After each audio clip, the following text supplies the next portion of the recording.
Like I said, this was like, as soon as I saw it and then I saw the 40% off, I was like, oh my god, oh my god.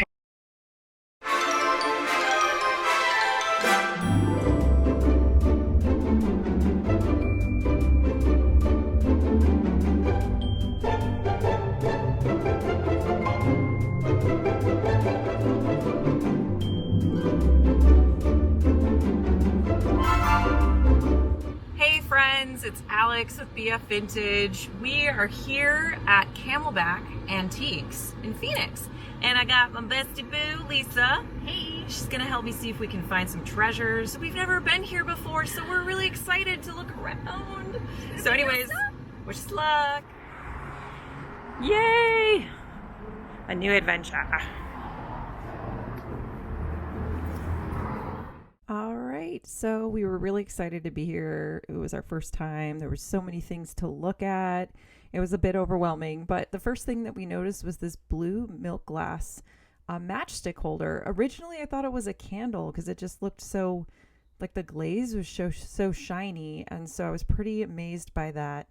I thought it was super impressive, but it was definitely priced for a collector. Unfortunately, I don't remember the price at the moment, but next, we saw this case that had a lot of beautiful things, and one of them was this lamp.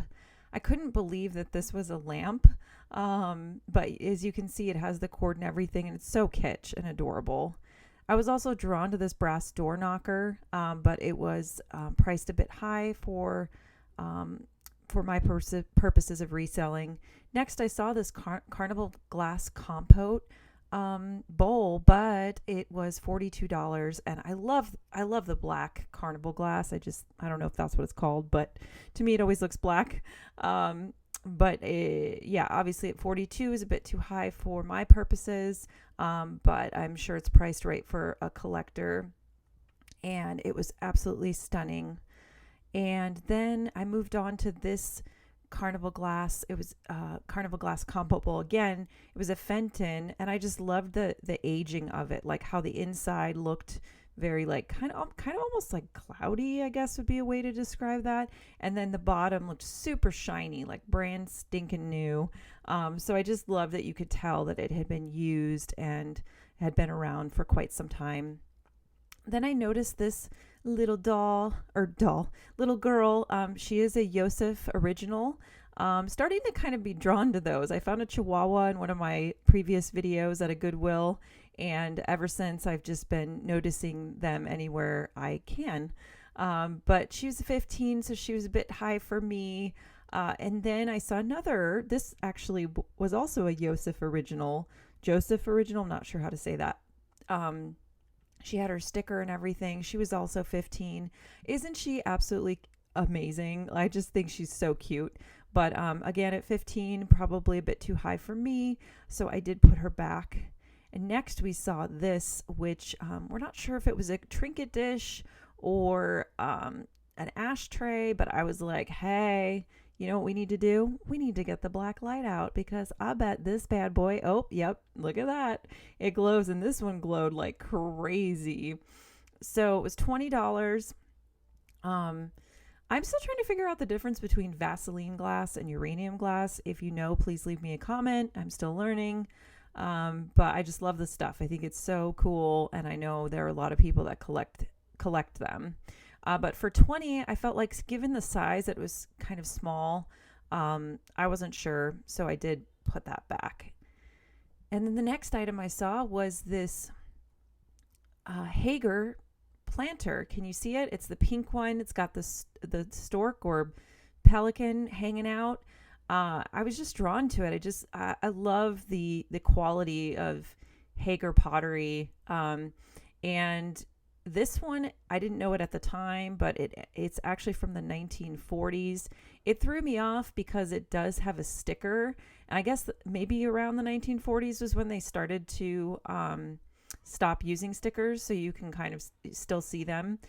Typically, they've got the marking on the bottom that says Hager. So anyways, the nice lady that was working there was educating me on that. So I was very appreciative. It's a great store.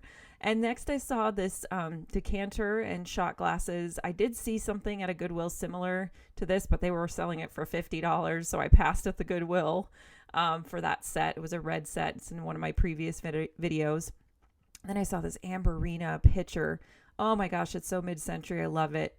It was $35. I decided to think on it. I wasn't completely sure because I couldn't tell who made it. I just wanted to do more research before I committed, but it was in good shape. It did have some water damage that could probably be cleaned out with, some denture tablet or whatever. So, but I just loved that color, how it goes from the Amberina, how it goes from the really deep red all the way to the yellow. Beautiful. Next, I was looking in this case, which had a lot of amazing stuff. I did look at that a candy jar with the lid. It was priced a bit too high. Then I saw this, and it's this girl with two geese, and I didn't know it at the time, but it turns out that it's an Ellie Smith piece. And everything in this dealer's booth that day was 40% off, and I was freaking out because they had so much amazing glass, and I'm such a sucker for collectible glass. It's starting to become a new obsession. So anyways, she ended up being $24, originally $48. So I decided to take a chance on her because I just thought it was really well made.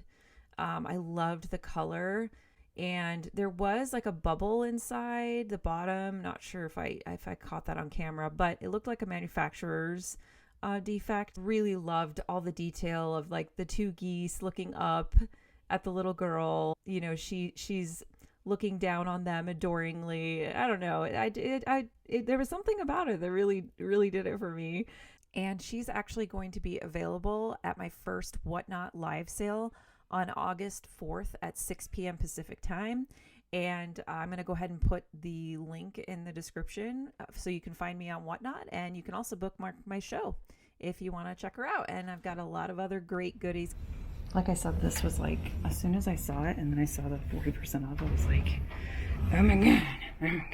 So I got really excited about this one because, it looks like this polka dot uranium sets that I've seen. I've seen them usually like in the pictures and like a picture with glasses that go with it that glow. And so this one was $45. And so I got really excited and I was like, all right, let's bust it out. Does it glow? And the answer is no, it does not glow. I remember when I first started like getting into uranium and Vaseline glass, I'd be like, wait, does this glow? I mean, look, it kind of does, but it's like when you actually see it glow, there's no doubt in your mind. So this one did not. So unfortunately for that reason, I did go ahead and put that back. Next, I spotted this beauty. So it's a Fenton hobnail red glass face, and it's got the ruffled top, and I just hadn't seen one in red like that. So, I was nervous to get it down off that high shelf, but I decided I have to investigate this. So looked it over, did not have any defects of any kind. And it did have the Fenton marking on the bottom, which I was trying to show. And so I did end up taking that one home, and I think I paid, oh gosh, I want to say $40 for it. Next, I saw this got me really excited, is a piece of Viking glass. It's a swung vase, 3-footed for only $30. I was excited, guys, because it's so hard in Phoenix to find Viking glass. I don't know if it's because we're just so far away from, the East Coast where all the glass companies used to be. So anyways, I was excited. I was definitely grabbing that one, and I haven't decided if I'm going to resell it or keep it for my own personal collection. So anyways, this actually ended up being a 2-part video. Because we'd never been here before and we really took our time investigating everything. So you'll have to tune in next week for part 2 of us, hunting for treasures at Camelback Antiques in Phoenix, Arizona. Last thing I will say is in this case, I did pass on that vintage head vase because she was $42. See you next time.